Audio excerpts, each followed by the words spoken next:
many people do in the spiritual environment, divide non-duality from other traditions, from Buddhism, from Zen, from shamanism perhaps. Yeah, different traditions, different religions, and non-duality is its own thing with certain beliefs and certain understandings and so on.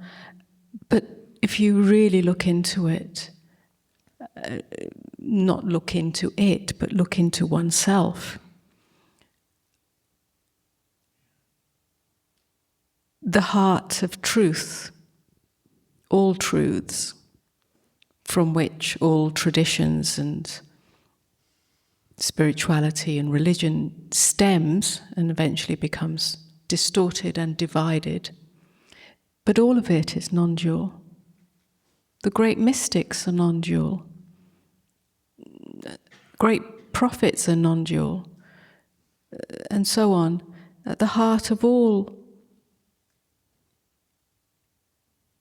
traditions that look within, at the heart of Zen, there is nothing but the non-dual. Not the distorted non-dual that is a more of a mind acquisition, but the true experience. Never mind the external expression and beliefs and how it's said and what you're supposed to say and what you're not supposed to say and stuff like that.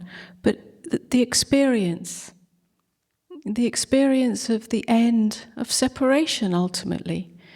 We can call it merging with God, we can call it union with God, we can call it the Christ light, we can call it, in different traditions call it many different things, and in calling it different things and describing it in different ways, it sounds like it's different experiences or different levels of consciousness or different ideologies and so on, and then they all fight each other.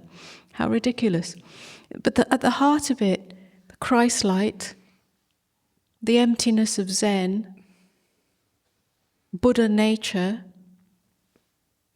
and so on, are the end of the veil of self.